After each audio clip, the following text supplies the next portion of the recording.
This is what this image looks like. You can see now we have some colors. It still doesn't look very pretty. We're going to make changes, but now you can see we have stacked all of the 3 bands and we have the information as an RGB image. Let's say we want to see this image in a better visualization mode. Let's see what this image looks like in histogram. So I go to histogram and compute histogram. If I look at all the pixels of the image, they have the range of values from 0 to 1. That's the range of the Landsat reflectance values. Most of the values are here. You can see most of the values are between 0 and like 0.3.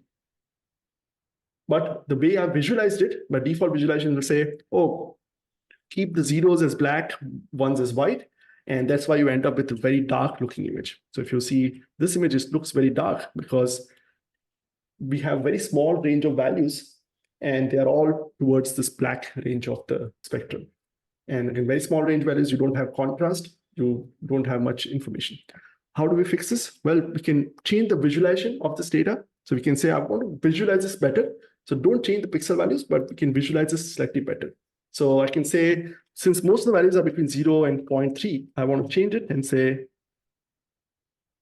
put this between 0 and 0.3, all the values.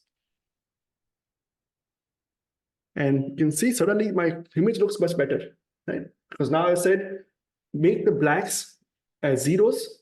Anything about 0.3 and above, it becomes white. So now I have a much wider range between black and white, and I've applied a color stretch to it. This is called color stretching, and this allows you to visualize the data in colors much better. We have not changed the pixel values, we just simply applied a contrast stretch to it. This is also an important processing step. When you want to create a visual representation of the satellite image, you have to apply some contrast stretch. Since this is reflectance values, most pixels on the surface of the Earth have a reflectance between 0 to 0.3. So this becomes a good range of values that we can use. Many times you want to create an image to say, oh, I've collected the satellite image. Here's what it looks like. I want to create a preview of that. How do we apply the same parameters to our input image? So let's learn how to apply contrast stretch to it. Section 1.4.2, we're now going to take this image and apply a contrast stretch to this. We'll use GDAL translate. The command that we're going to use is this scale value. So the scale parameter says, let's look at the scale here. So we have an option in the GDAL translate command called scale. It says take the source raster, the min and max of the source raster, and change the values to something from this range. So you can say my source pixels are from 0 to 1, make them between 0 to 0.3. So whatever values were 1 will become 0.3, whatever 0 will become 0, and any other values will be interpolated linearly between those. So you can apply this contrast stretch using this method. And when we scale this, we'll also say when we are applying this, we can create a visual image. We can say when we scale this, we can scale it to 0 to 255.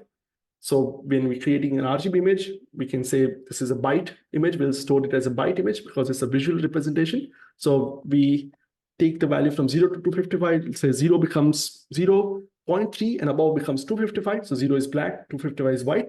And we'll store this as an 8-bit image. 8-bit images are useful for visual representation. We have a scientific data. Let's convert it to a visual data that we can use this. So let's run the scale command. We say dash scale. Take the input values from 0 to 0.3 and assign them the range 0 to 255. Anything 0 or below will become 0. Anything above 0.3 will become 255. If my input was 0.1, it'll become something like 110. Like it'll be linearly interpolated. And since we have the range of output values from 0 to 255, we are storing that as a byte. And let's run this and we create this RGB stretch. Again, we are doing this to create a visual image.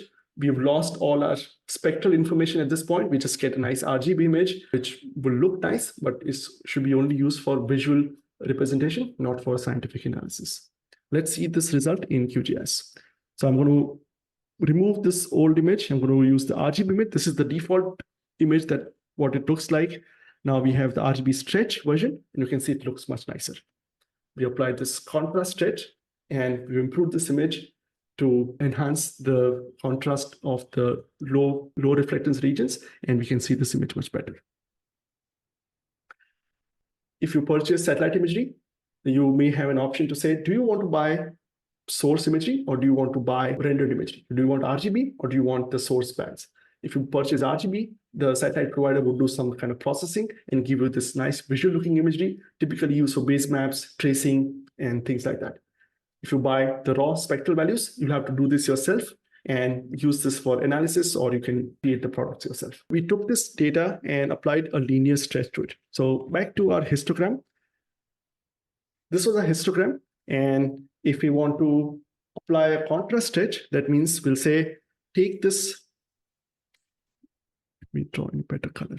So we apply a linear stretch. That means we'll say 0 will become 0, 1 will become, say, 255. This will be our output, right? So this is a linear stretch. And when you apply linear stretch and most of the values are here, most of these values will still have very low values here.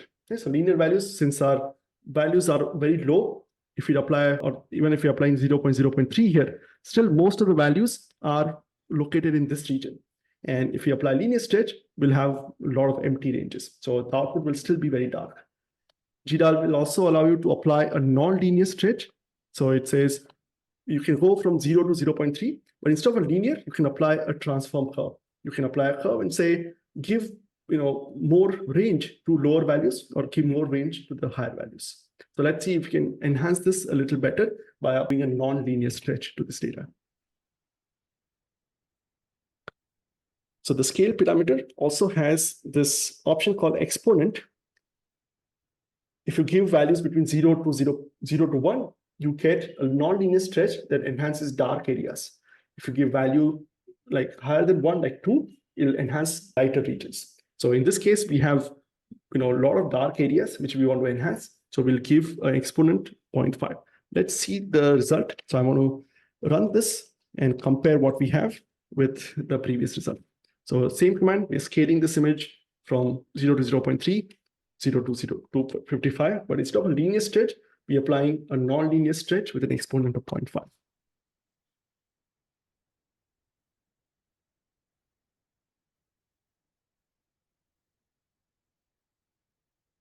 If you load this image, you'll see that the image looks much brighter. So we brightened up our image by doing a non-linear stretch. A lot of the values in the darker regions now have more range because it's a non-linear stretch. So imagine you have values from 0 to 0.3 that are going to 0 to 255. If a value is 0.1, in the linear stretch, it might become 100. In the non-linear one, it may become 150. So it'll have a higher range for the lower values. Do this if you have very dark regions. If your image is already very bright, and if you make it a little dark, use a higher exponent, like 1.5 or 2. That'll make the image darker. So why would you do this? Well, imagine at Google, my job was to take the raw satellite scene and publish them on Google Earth. What do people in Google Earth care about? They care about how the image looks. So we'll have this scientific data, and we want to create a visual product out of it. And we'll have to go through the scene and do this kind of processing where you say, let's create an RGB image, let's apply some contrast stretch, let's enhance it so it appears nice. We have all the details. And once we have this image, this goes for publication. Right? So this is kind of the pre-processing step that you'll apply on a raw data to make sure the image looks as best and all the details are visible. You will not do this if you're doing scientific analysis.